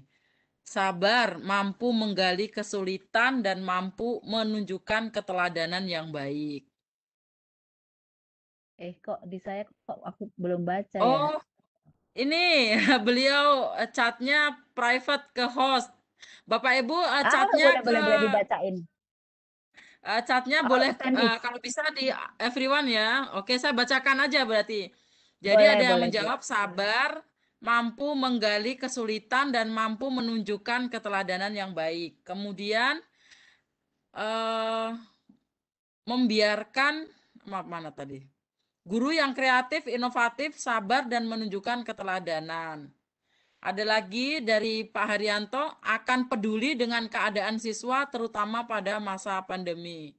Ini wujud pedulinya nanti bagaimana nih mungkin harus dijelaskan ini. Membiarkan anak dengan pilihannya, baru membimbing. Kemudian ada lagi, guru memberikan motivasi dan semangat kepada siswa bahwa siswa mampu melakukan sesuatu dengan baik. Bu, Oke. boleh nggak saya minta ada 1 atau 2 orang yang sharing, Bu? Ngomong langsung maksudnya. Oh, Bisa nggak ya? boleh. Bapak Ibu, kalau ada yang Bu Sulis mau aja yang boleh. Bu Sulis yang tuh ada yang raise hand. Coba saya ingin raise hand kita aja ya, sharing Bapak gitu Ibu. ya. Boleh Ini ada, baik, ini ada sharing. Inyoman Arya ini ya, yang raise hand ini. Boleh. Ya, Ini juga ada saya izin, boleh sabar Bu. ya. Ini izin ngapain ya? Pak Arif Lukman ini izin mau menjawab atau mau izin kemana ini Pak Arif Lukman? Ada ke host dan presenter. Oke, silakan siapa? Ini Saya ada yang pengen raise Bapak hand. Ibu sharing. Silakan, Oh, boleh izin di sharing ini Pak Arif Lukman, sabar ya. Pak Arif Lukman, belum boleh. ketemu nih. Arif Jadi Lukman. manakah ciri guru yang punya growth mindset? Tadi kan kita sudah ngomong banyak ya tentang growth mindset, contohnya seperti apa. Nah, ciri gurunya apa satu aja ciri-cirinya ya? Jadi, Bunda oh Sulis, ciri-cirinya begini, contohnya begini gitu. Bunda Sulis, Bunda Sendang, Baik, kalau Pak. boleh adil, kalau 2 orang, satu dari panelis, satu dari atendi, mungkin boleh itu Bapak Ibu di panelis juga ingin menjawab, mungkin? Oh, Boleh, baik. bebas aja. Ini Silakan, senang yang banget kalau dari bisa sharing atendis semua. dulu. Ya, atendis dulu. Sudah saya nyalakan mic-nya, Pak Arif Lukman, silakan. Silakan Pak, Bapak dari mana, guru apa, dari daerah mana? Pertanyaannya dengan contoh ya Pak, supaya nanti bisa jadi benchmark, bisa jadi praktek baik buat diterapkan di teman-teman guru dan orang tua. Halo, Assalamualaikum. Suara saya sudah terdengar, Bu. Waalaikumsalam. Sudah terdengar. Waalaikumsalam warahmatullahi wabarakatuh. Terima kasih pada narasumber kita yang penuh semangat dan motivasi, Bu Sekarwangi, dan host yang hebat, Bu Sulistia, juga teman-teman yang bergabung yang penuh semangat. Pak, maaf nama saya belum ganti Pak, saya Sendang bukan. Oh iya, Sendang Wangi. Iya, Ibu Sendang Wangi. Izin sharing, waktu itu 2 tahun yang lalu, kebetulan kita kedatangan perusahaan dari PT Olsena Jaya. Berikut ketua asosiasi dari Jepang ke sekolah kami untuk menyampaikan promosi bahwa membutuhkan kaigo, asisten perawat. Kebetulan di sekolah kami ada 3 jurusan, salah satunya adalah asisten perawat. Sorry Bapak, SMK atau apa? Iya, saya mengajar di SMK, Bu Sendang Wangi. Oke. Ya, kemudian? Ada satu siswa yang punya keinginan yang sangat kuat untuk ke Jepang. Dan kebetulan saya ada pengalaman di Jepang selama 6 tahun. Dia mengalami kesulitan untuk menuliskan hiragana dan katakana. Kemudian saya katakan bahwa bukan hurufnya yang susah, saya katakan seperti itu. Tapi keinginan kamu harus diperbesar. Tidak ada yang susah. Semuanya bisa mudah kalau kamu punya keinginan yang besar. Dilihatnya bukan dari sudut pandang susah, tapi dari sudut pandang mudah. Kemudian tuliskanlah huruf hiragana dan katakana itu seperti kamu menulis bahasa Indonesia. Kamu curhat apa saja, kejadian hari ini, tugas-tugas hari ini, kamu tuliskan pakai hiragana katakana. Sama seperti Bapak dulu. Dulu Bapak pengen bisa hiragana katakana itu tiap hari tanpa belajar. Bahkan di kamar masih sempat-sempatnya belajar. Dan alhamdulillah setelah saya memberikan pemahaman dan pendekatan-pendekatan yang bersifat student learning ya, saya menganggap dia teman, kita ngobrol santai di ruang guru, di kelas, sering bawain buku gitu kan, semakin dekat semakin akrab, dan alhamdulillah anaknya berhasil sekarang sudah di Jepang, sudah tinggal 1 tahun di sana. Alhamdulillah. Keren. Keberhasilan yang tidak bisa saya lupakan. Bahkan kirim-kirim foto, video dari Jepang, kok kayaknya bangga banget, senang banget. Mungkin itu salah satu yang membuat saya merasa berhasil ya. Jadi saya semangat menjadi seorang guru, diantaranya ketika saya melihat anak-anak saya sukses, saya merasa saya sukses.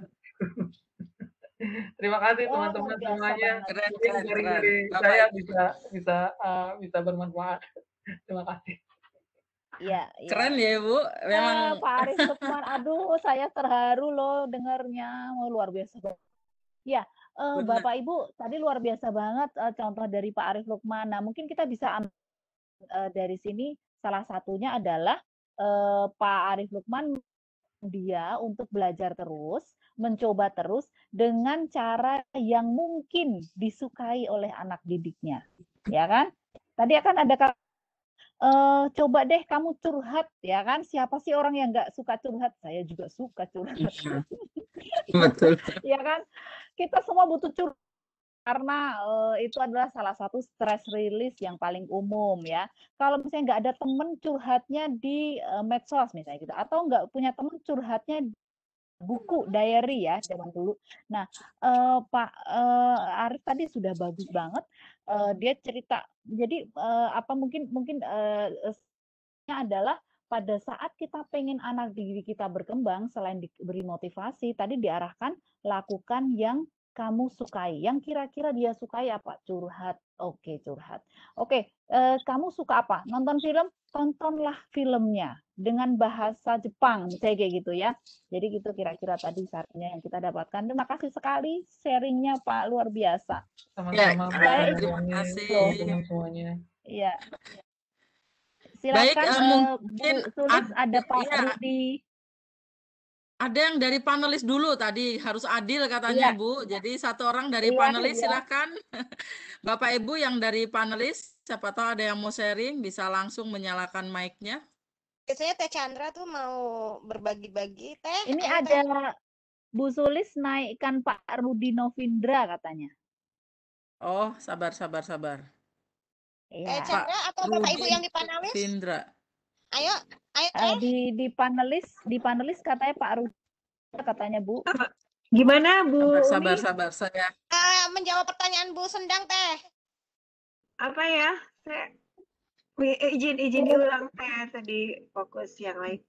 Gimana Bu? Sorry Ibu, itu di chat ada permintaan menaikkan Pak Rudi Novindra Ya, katanya. lagi nyari Bu. Oh, lagi nyari ya. Ya, Bu Rudi Cancan Novindra. tadi ya. Bu Cancan kalau mau sharing juga boleh sambil Bu Sulis naik Tentang Novindra. Jadi ciri-ciri guru yang punya growth mindset apa? Mau sharing boleh. Ya gurunya harus growth dulu. Iya, betul. Kalau contohnya Bu, ada cerita nggak Bu? Ibu mengembangkan mengembangkan anak didiknya. Pendidikan itu kan dinamis gitu. Pendidikan itu dinamis dan saya berpikir pendidikan itu pemeran utamanya adalah peserta didik dan masa depan itu adalah milik mereka. Jadi guru harus menjadi fasilitator, ya sumber inspirasi bagi mereka untuk menghadirkan masa depan yang lebih baik ke kelas gitu ya, ke pikiran anak-anak seperti itu. Jadi kita sebagai jembatan karena yang akan menghadapi dunia masa depan itu mereka. Kalau saya seperti itu, maka guru harus terus-menerus mencari tahu untuk bisa membekali anak-anaknya untuk siap di masa mendatang. Kalau saya gitu. Oke, Bu, terima kasih. Sudah ketemu Bu Sulis? Terima kasih Bu Chan. Sudah Terima kasih, Bu Pak Rudi Chan. Novindra sudah. Bu Chan atau Ya, Bu terima kasih Bu Chan. Pak Rudi, Ibu Chandra itu Bu. Ibu Oh Chandra iya, Sri baik, Ibu Ubayanti. salah. Pak Rudi Novindra, silahkan bisa langsung menyalakan mic-nya. Itu wakil dari IGV tuh, Bu Sulis. Siap. Ayo Silakan Pak Rudi. Pak Rudi, Silakan ciri Pak. guru Ya. yang punya growth mindset apa? Satu ciri aja atau mungkin ada contoh nggak gitu ya? Pasti banyak sekali guru-guru yang punya yang bisa jadi inspirasi kita nih. Ayo Pak Rudi.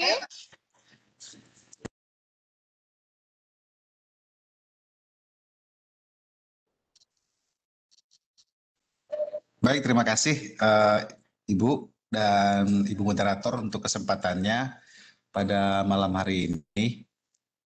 Sebetulnya memang yang benar sekali yang disampaikan oleh Ibu Sendang tadi, bahwasanya memang sebagai seorang guru tentu kita jangan bosan-bosan kalau menurut saya untuk terus mungkin istilah lain dari growth mindset ini adalah selain upgrade pengetahuan, kemudian juga sikap, kemudian termasuk juga skill seperti itu, baik secara pedagogi ataupun secara keterampilan, baik untuk penunjang sebagai guru yang mesti terus belajar dengan tidak bosan-bosannya. Artinya apa? Ini adalah sebuah ikhtiar kita atau usaha kita untuk memperlihatkan, karena memang di dalam yang namanya pendidikan itu yang paling baik adalah yang dinamakan suri toladan. Nah, tidak ada yang lebih baik dari toladan untuk seorang guru yang dicontohkan kepada seorang muridnya di dalam hal apa saja. Tidak saja dari aspek kognitif, akan tetapi adalah impact yang lebih luas dari itu, yakni yang disebut dengan afektif tadi. Ya, sikap sebagai output yang paling utama di dalam ranah pendidikan. Nah, ini yang menjadi sasaran bagi kita yang dinamakan sebagai seorang guru atau pendidik.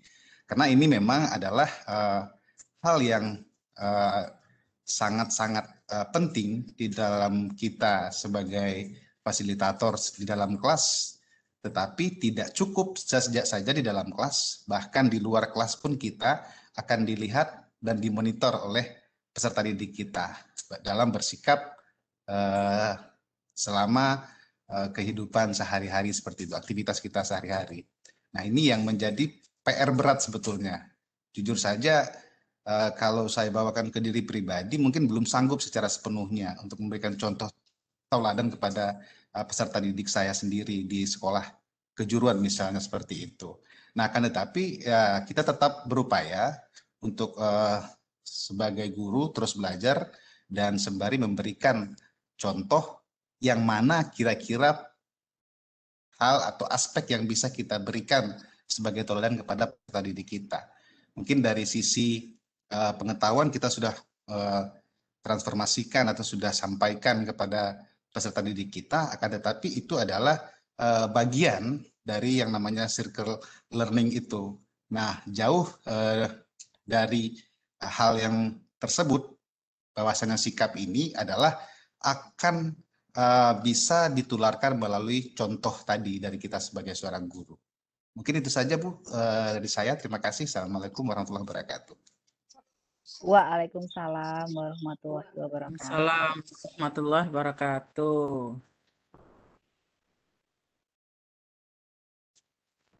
Ya, oke, baik. Terima kasih untuk sharing-sharingnya.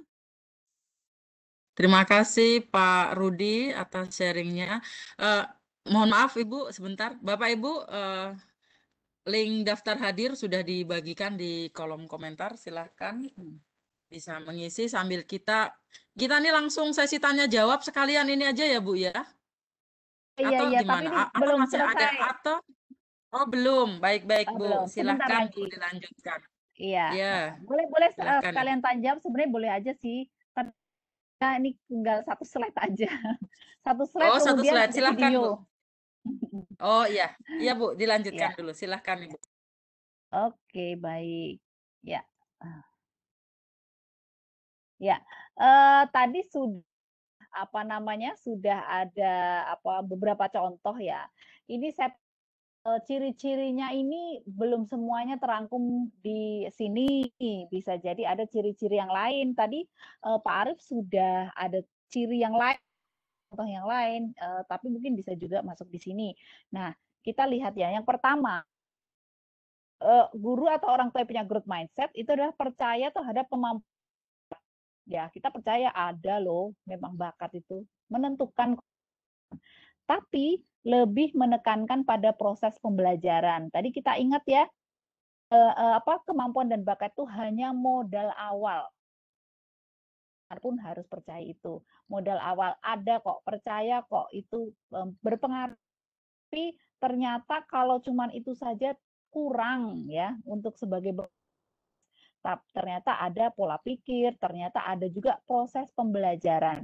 Jadi di sini pada saat mungkin nanti ya Bapak Ibu murid yang istilahnya berbuat salah, bukannya saya nggak setuju dengan hukuman. Maksudnya kalau hukuman kan itu kan istilahnya reward and punishment, itu kebijakan dari Bapak Ibu ya. Tapi lebih ke pada saat dia ada salah, jadikan itu sebagai proses pembelajaran. Bukan hanya dihukumnya saja, ya masalah hukum atau dihukum atau enggak itu kebijakan dari Bapak Ibu. Tapi pada saat murid-murid atau anak-anak kita salah, itu jadikan itu proses pembelajaran, ditanyain sebenarnya kenapa ya kok bisa begini gitu, kenapa kok kamu bisa salah gitu ya. Tapi yang lebih penting bagaimana ke depan supaya kamu tidak mengulangi kesalahan yang sama ke depan, supaya ini tidak kejadian lagi ya. itu adalah pola pikir yang harus kita terapkan pada diri kita untuk mendidik anak-anak kita. Kan pada proses pembelajaran bahwa seseorang itu bisa pandai kalau alami proses. Proses ini bisa seperti tadi ada refleksi, bisa juga ada pengulangannya, repetisi ya istilahnya ya. Apa namanya? Kalau misalnya kayak latihan nari nih misalnya gitu ya, dia bakat nari, dia bisa perform yang baik, pasti kan ada repetisi apa namanya latihan ya. Latihan itu kan jadi ada prosesnya. Nggak tiba-tiba kemudian mendadak dia jago matematika atau jago nari, misalnya kayak gitu. Jadi kita percaya pada proses. Termasuk dalam hal anak yang melakukan kesalahan atau dia kalah lomba atau apa gitu ya, jadikan itu sebagai pelajaran. Nah, kemudian yang kedua, menetapkan standar tinggi dan pola peduli. Nah, ini saya pikir ini cukup menggelitik ya, menetapkan standar yang tinggi. Biasanya kita apa di sekolah gitu ya. Ini saya mau agak jujur sedikit ya, Bu Sulis. Kebetulan saya juga orang tua soalnya. Jadi kadang-kadang Bu ini nggak mau muridnya kelihatan jelek, dibagus-bagusin, soalnya digampang-gampangin supaya nilainya bagus gitu ya. Ya saya punya apa istilahnya target lah ya dari proses pembelajaran. Tapi tolong supaya itu lebih dipikirkan lagi, supaya standar itu jangan sampai turun ya. Kalau misalnya memang istilahnya tadi kan kita percaya bahwa namanya kesuksesan itu adalah proses. Kalau memang dia memang belum bisa, misalnya kalau memang standarnya itu adalah 90, ya dia harusnya ya memang benar-benar mencapai 90, jangan apa namanya, jangan diturun-turun nih targetnya gitu ya, atau jangan anaknya jangan dikatrol lah istilahnya gitu. Karena apa? Karena nanti Bapak Ibu pada saat dia terjun sebagai manusia dewasa itu akan berpengaruh ya. Bapak Ibu lakukan kepada siswa-siswi Bapak itu Bapak dan Ibu pada saat dia dewasa. Kalau dia biasa dikatrol, kalau dia biasa untuk mencapai targetnya, standarnya Ibu turunin supaya dia kelihatan bagus. Pada saat dia terjun ke dunia profesional, dia nggak akan tough. Karena semua hal itu dinilai. Mau jadi apapun kita dinilai oleh standar. Coba, misalnya kita kerja di perusahaan. Kita dinilai nggak kinerja kita? Dinilai kan? Capai target nih di perusahaan, bahkan targetnya tidak sama setiap pasti naik. Nah, itu situasinya di perusahaan. Perusahaan itu standar dia tetap dia naik, nggak mungkin turun. Jarang banget ada perusahaannya turun gitu. Ya kecuali mungkin pandemi ya mungkin ya. Maksudnya ini kan sesuatu yang luar biasa, tapi biasanya perusahaan itu targetnya itu ya tinggi gitu.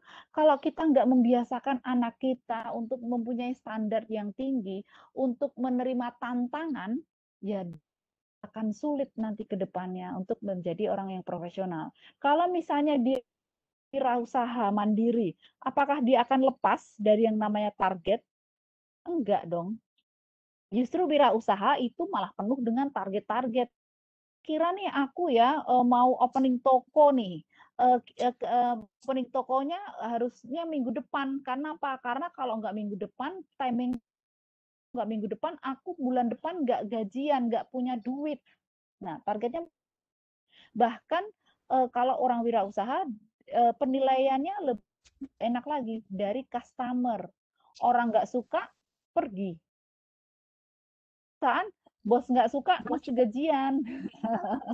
Jadi apapun profesi kita, apapun profesi anak-anak kita nanti, dia nggak lepas dari challenge dan standar. Jadi makanya kalau bisa diusahakan jangan menurunkan standar, tetapkan challenge untuk anak-anak kita. Nah, kemudian pola asuh yang peduli ya, ini mungkin Bapak Ibu sudah cukup tahu lah ya, kita harus peduli nih anak ada apa ya gitu ya.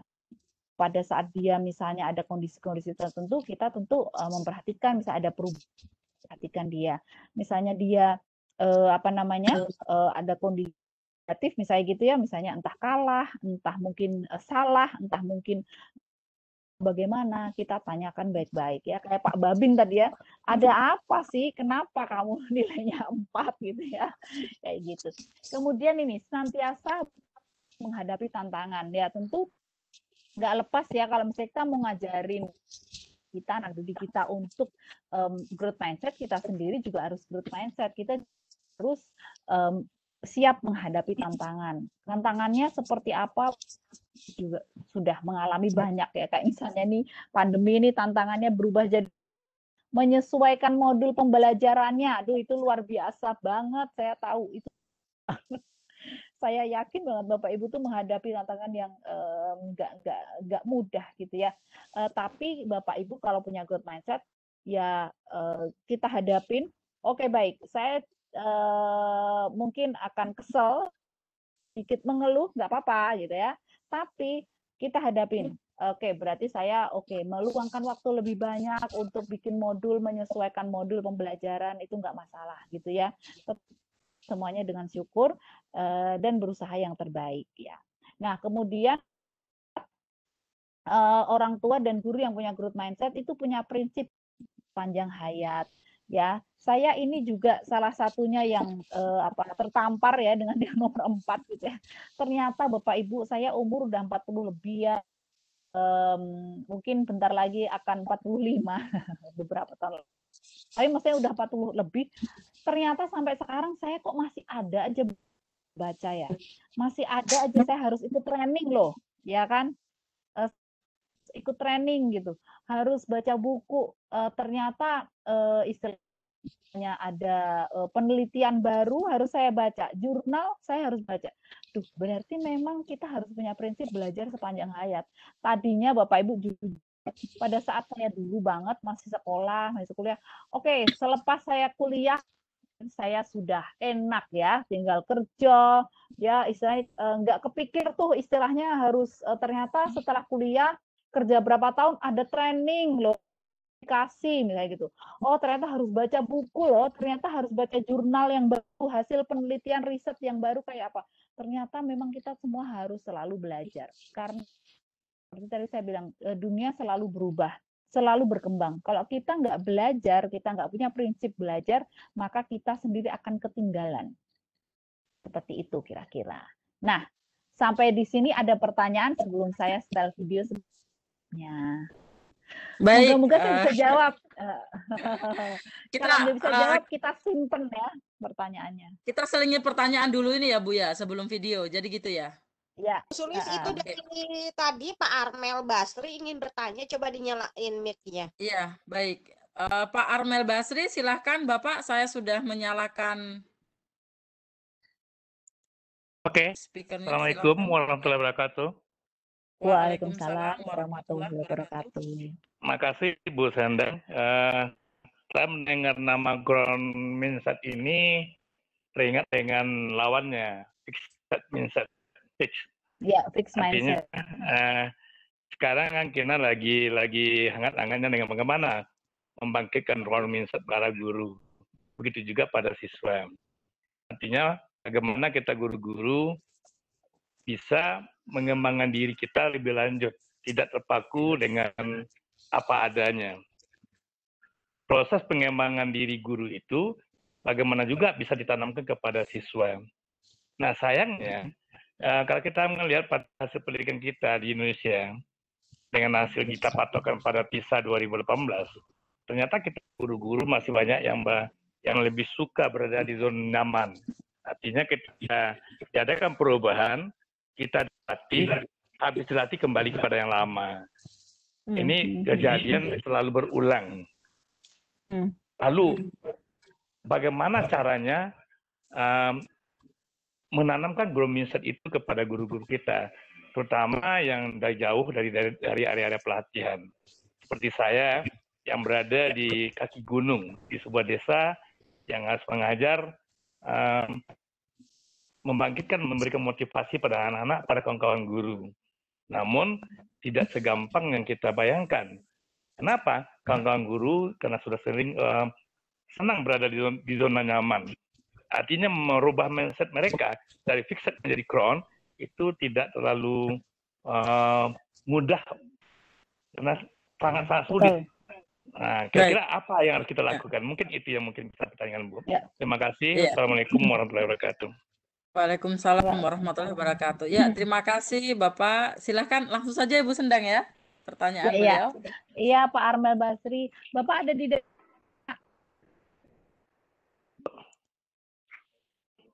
dari daerah mana, Bapak?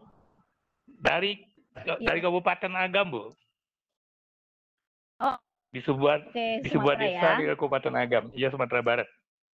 Oh, Sumbar. Baik. Ya. Bapak gini, saya akan coba jawab. Mungkin kurang ideal atau kurang sempurna. Yang pertama, kalau seseorang mau berubah atau kita mau mengubah seseorang, yang pertama yang biasa saya lakukan adalah sense of urgency-nya. Jadi maksudnya dia harus merasa urgent, harus merasa apa sih ya? Urgent apa ya? Butuh segera. Dia harus merasa butuh segera berubah.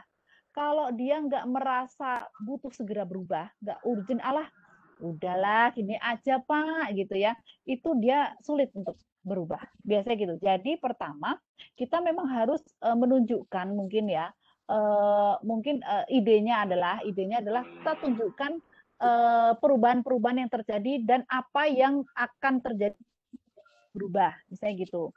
Nah, jadi kita bangkitkan dia punya punya sense of urgency tadi, punya rasa emergensi ya, maksudnya untuk cepat-cepat berubah gitu. Kalau enggak, maka dia akan santai-santai. Itu yang pertama. Yang kedua, maksudnya caranya gimana untuk membangkitkan sense of urgency? Salah satunya adalah dengan menunjukkan adanya kebutuhan yang mendesak. Jadi, kalau misalnya nggak berubah, nanti jadi begini loh. Situasinya sekarang misalnya gitu ya. Kalau misalnya kita nggak tunjukkan situasi-situasi yang perlu perubahan, itu dia juga akan melihat biasa-biasa aja. Nggak penting deh kalau sekarang berubah, besok aja tahun depan berubahnya, misalnya kayak gitu. Maka ya nggak akan berubah-ubah gitu ya. Yang kedua, itu salah satunya perlu semacam sosialisasi lah Pak, kira-kira seperti itu. Jadi mungkin bisa dibuat kayak campaign gitu ya, kayak kampanye gitu ya, kampanye perubahan gitu misalnya kayak gitu.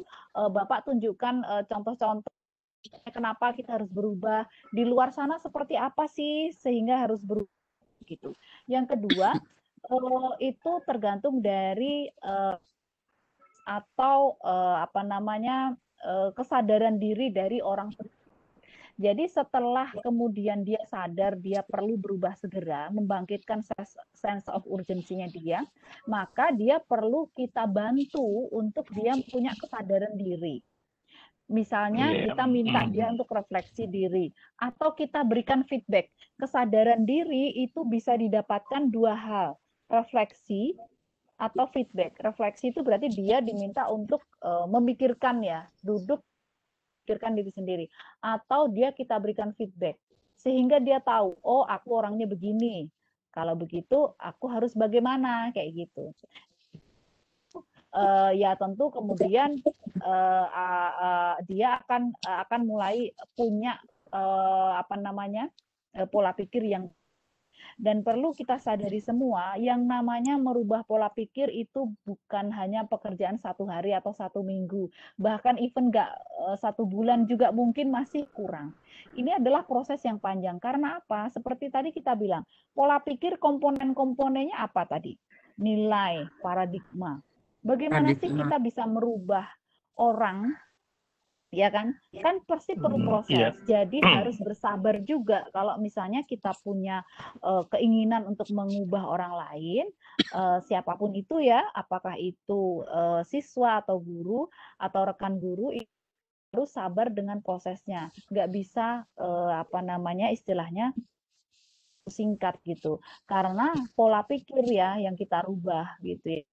Pola pikir merubahnya juga harus sedikit-sedikit gitu. Kita istilahnya fasilitasi dan kita dampingi dia gitu. Kira-kira seperti itu. Oke. Mungkin itu ada ya, Bu. lagi yang Makasih, lain Bu. dari Artinya, yang Bapak. Mungkin gitu Bu. Dengan memang saya merasakan juga Bu, merubah sesuatu pola pikir orang itu tidak segampang merubah gambar. Namun bagaimanapun juga yang saya lihat dalam kenyataannya, ketika seseorang sudah berasa nyaman dalam zona nyaman, nah ketika dia mau ditagih lagi dengan yang lain, dia pasti mencari alasan-alasan ini. Ya, itu yang dikatakan kalau saya terima sama Pak Suyanto dari Jawa Tengah, yaitu dari Profesor Suyanto dan Pak Johan, yang namanya orang-orang mencari alasan itu yang namakan fixed mindset. Artinya orang yang sukar untuk berubah selalu akan mencari alasan. Nah, ini yang terjadi di lapangan yang paling banyak. Iya, betul. Nah, ini polanya mungkin kita guru-guru yang sadar bagaimana melakukannya, sehingga nanti bisa ditanamkan pada anak-anak kita di kelas. Mungkin itu harapannya, Bu. Makasih, Bu. Ya, ya, Baik. terima kasih kembali, Pak. Ya, mungkin mungkin karena untuk ya, makasih Pak Armel Basri. Jadi mungkin juga bisa juga istilahnya kita ini ya Pak, namanya merubah pola itu kan kita harus memberikan cara pandang baru nih.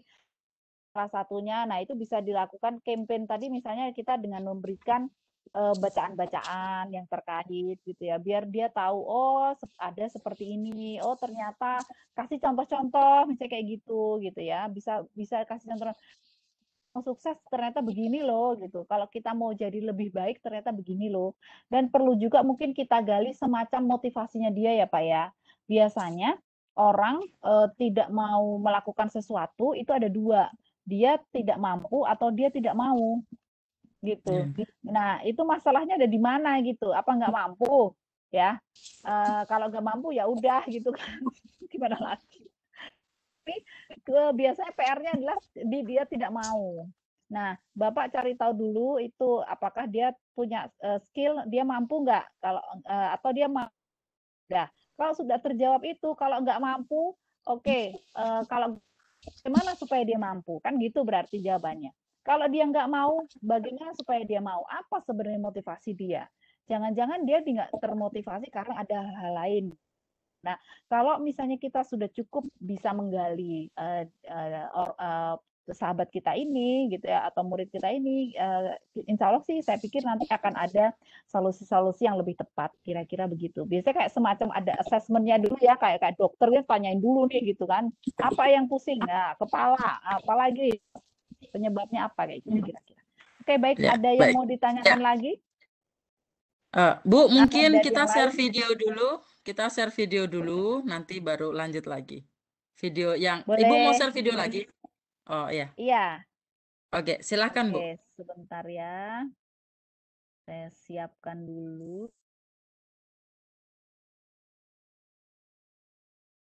Sudah jam Bapak 9 Ibu juga ini nih. iya sudah jam 9, jadi mungkin setelah Ibu pemateri share video, mungkin ada 1 atau 2 penanya lagi ya Bapak Ibu, kita batasi karena waktunya juga sudah jam 11 ya Bapak Ibu. Jam 11 waktu Indonesia Timur ya. Waktu Indonesia Timur Bapak Ibu. Iya, ya Allah kasihan. Iya, maaf Bu. Moga-moga Iya, nggak maksudnya terlalu takutnya banyak ya. nanti yang di Indonesia Barat bingung kok jam 11. 11-nya di Indonesia Timur Bapak Ibu. Silakan Ibu. Iya. Berarti emang jangan terlalu malam. Mungkin kita agak-agak molor 5 menit 10 menit nggak apa-apa. Iya Bu, nggak apa-apa. Insyaallah. Oke, sebentar. Ya, oke. Video ini sudah ada re-upload, ada ya tulisan re-upload ya? Iya, sudah ada Ibu. Bapak Ibu, video ini baik sekali untuk kita lihat, diperlihatkan kepada teman-teman kita. Nanti boleh saya WA ya ke Bu Umi, saya juga ada dan email, nanti Bapak boleh hubungin saya juga. Jadi di sini apa yang membuat saya agak shock dengan videonya adalah karena ini ada seorang tua gitu ya, yang dia itu berubah hidupnya pada umur 50-an tahun ya.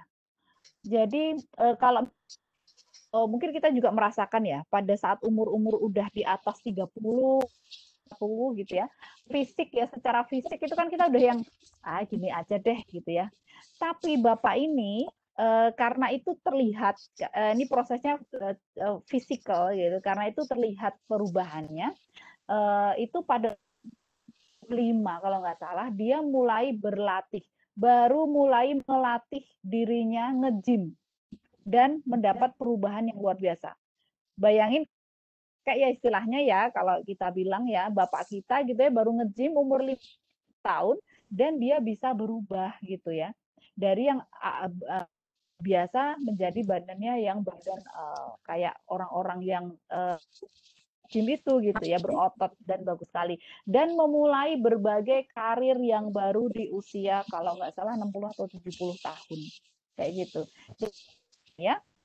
Saya sendiri juga ada beberapa teman yang dia baru mulai belajar melukis pada usia 40 dan sekarang lukisannya sudah bagus, sama sekali tidak pernah belajar melukis. Itu saya punya juga. Makanya saya bilang, iya ya, ternyata memang growth mindset itu nyata. Bisa kok orang berubah gitu ya. Jadi dari Bapak lihat kira-kira apa namanya perubahannya seperti apa. Yang kedua, yang menyebabkan dia berubah, yaitu pola pikir. Kalau pikir growth, dia akan bilang 55 mah gini aja lah. Juga udah putih ya kan, ngapain ke gym? Nggak usah, cukup jalan kaki aja ya, penampilan ya wes gini aja gitu. Tapi ternyata dia karena punya pola pikir growth, maka dia berpendapat umur 50-an tahun ke gym mulai membentuk otot itu bisa. Nah, dan ternyata memang bisa. Kita akan lihat ya setelah ini. Baik, videonya kok belum muter ya, Bu ya? Oh, baru Saya mulai. sudah muter. Udah ya, oke. Oh iya, oke, baru mulai, Bu.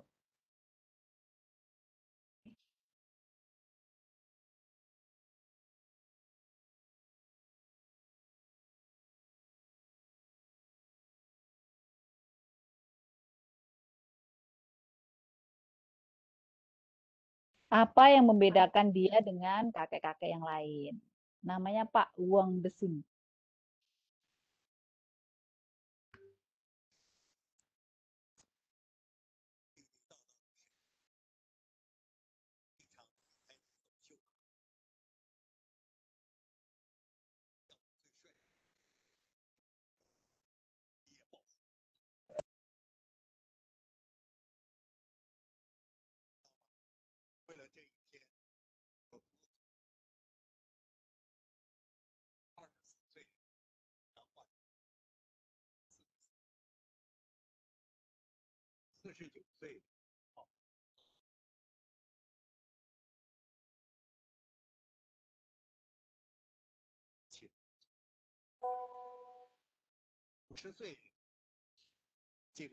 Oh, dia 50 tahun mulai berlatihnya. Baru mulai olahraga.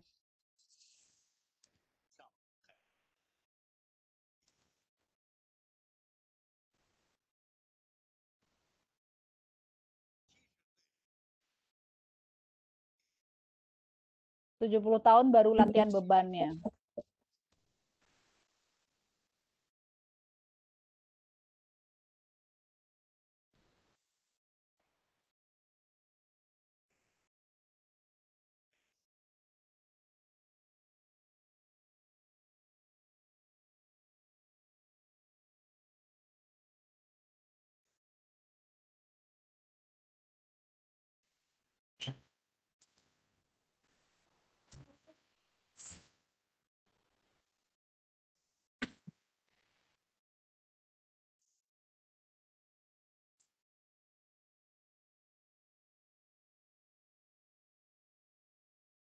Oke.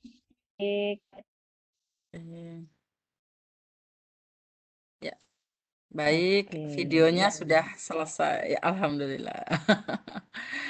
Jadi Iya, ternyata dia baru latihan beban umur 70 ya. 70 50 ya. tahun tuh latihan biasa, latihan olahraga biasa. Berubah ternyata. Oke, baik. Mungkin masih ada yang ditanyakan? Bapak Ibu, apa masih ada yang ingin bertanya? Jika ada, silahkan Atau raise hand. ini oke. Ini saya dan email Saya lupa Oh, mencantumkan Ibu, email saya kantor. mungkin Ibu Sendang bisa kasih emailnya karena banyak teman-teman yang ingin mendapatkan videonya. Atau ini gimana cara share materinya, Ibu Sendang? Langsung Oh, di nanti kolom. saya sih share materi nanti ke Bu Umi aja, nanti Bu Oh, iya di nanti ini di Teh link Umi peserta disadar atau gitu ya, Teh Umi Iya, atau nanti gimana Teh Umi? kita share di Sadar sama kita cantumin di apa rekaman YouTube di Drive. Jadi Bapak Ibu nanti bisa ambil di link YouTube di Drive saya gitu. Oke, baik, Nah, baik, baik. itu di YouTube Ah, juga ada kok sebenarnya. oh iya, iya. Siap, Oke, siap. berarti nanti ini alamat nomor WA juga ada ya nanti ya di materi kalau misalnya ada perlu mau ngobrol-ngobrol silakan. Silahkan Bapak Ibu Oke. dicatat ya Ya, nomornya. Silahkan nanti kalau ada yang ingin ditanyakan bisa menanyakan langsung kepada narasumber kita. Ibu Sendang, saya boleh bertanya satu aja. oh iya Ibu. Baik, saya ini penasaran Bu, gimana sih cara kita selaku guru bisa memberikan umpan balik kepada siswa untuk meningkatkan mindset mereka. Selama ini saya hanya memakai cara pujian ya, jadi saya memuji gitu. Mungkin ada cara lain yang bisa Ibu Sendang bagikan supaya lebih variatif gitu. Kalau dari muji terus kan juga nggak seru gitu. Mungkin dari pengalaman Ibu bisa share gimana sih cara kita memberikan umpan balik kepada siswa supaya mindsetnya bisa growth. Makasih Ibu. Ya. Oke, baik. Ya, mungkin sedikit ya Bu ya. Kalau untuk masalah feedback itu sebenarnya mungkin ini ada sedikit namanya coaching ya kalau di kita mungkin bilangnya ya kayak coaching. Nah, coaching ini ada beberapa pola pertanyaan harusnya kita tanyakan gitu. Jadi kayak misalnya kita dulu nih kira-kira dia itu jadi gini, memuji itu adalah untuk mungkin bisa memotivasi kita. Nah, tapi juga harus hati-hati juga ya, jangan sampai pujiannya itu tadi seperti saya contohkan ya, jangan sampai pujiannya itu, apa namanya, menjebak dia menjadi fixed mindset. Kayak tadi misalnya, daripada bilang dia pinter, tapi bilanglah usahanya, "Oh kamu luar biasa banget bisa saya tahu kamu orang yang rajin berlatih," misalnya kayak gitu. Jadi, wah iya selamat ya nak kamu juara 1, mah kamu memang pinter. Paham nggak bedanya sekarang? Setelah saya jelaskan. Yang satu muji kamu selamat kamu juara 1, kamu memang pintar. Saya suka punya murid yang luar biasa kayak kamu. Kayak. Tapi yang kedua dia selamat ya kamu nomor 1. Ibu tahu kamu rajin belajar. Nah, jadi di situ ada bedanya. Yang satunya dia tunjuk pada kata pintar, di mana pintar itu adalah kata yang merujuk pada semacam inteligensi ya atau kemampuan yang tetap gitu ya. Apa kurang tergambarkan prosesnya gitu intinya. Jadi pada saat memuji sudah pada prosesnya. Tadi pertama Oh, itu. prosesnya ya. Jadi Oke. ya, jadi mungkin oke memuji itu bagus Ibu, itu memotivasi, tapi pujilah dengan cara growth gitu, usaha Iya, atau prosesnya. Kemudian prosesnya ya. pujilah usaha anak itu gitu ya. Usaha anak itu untuk dia misalnya suka tantangan gitu ya, misalnya kayak gitu. Kira-kira. Jadi mujinya juga harus hati-hati kira-kira Bu. Nah, Iya, kemudian ya, ini kemudian bisa juga cara coaching sih biasanya. Jadi kalau coaching itu dia ada kayak prinsip-prinsip tertentu atau pola-pola komunikasi tertentu di mana itu nanti kita terapkan pada si anak ini. Misalnya nih apa namanya pertama kita tanyakan dulu dia itu sebenarnya apa sih gitu ya. Dia itu sebenarnya eh, eh, apa ya targetnya apa sih yang pengen dicapai kayak gitu. Nah, setelah kita tahu dia tuh pengen hasil yang gimana, pengen target apa kayak gitu, akan ngelihat kira-kira apa namanya realitanya bagaimana ya. Kamu sekarang sudah sampai di mana? Apa kalau misalnya target 10, kamu sekarang 1 atau 3 atau 6 kayak gitu kira-kira. Nah, kalau sudah dicek kayak gitu baru kemudian oke, kalau misalnya kamu sudah 10 6, apa saja usaha yang bisa kamu lakukan untuk mencapai 10 misalnya kayak gitu. Jadi memang itu butuh proses menggali supaya kita tahu dia itu arahnya kemana, kemudian kita gali, dia tahu dia sekarang posisinya kayak apa, kondisinya dia di mana, sehingga ada gap seperti misalnya, oh aku maunya 10 Bu, tapi ternyata aku sekarang baru 6 Bu. 4, kurang 4-nya bagaimana caramu nak? Kayak gitu. Kira-kira kayak gitu Bu, singkat ceritanya. Siap, Bu. Iya, Bu. Oke, Bu. Terima kasih masukannya, Bu. Baik, Bapak Ibu, kayaknya sudah tidak ada yang bertanya ini, Bu. Iya. Di kolom komentar juga. Karena juga sudah larut malam ya. Larut ya. Yang di sana. Udah Baik, jam 11 ya. Sudah jam 11 lewat 10 menit, Ibu. Iya, oke baik.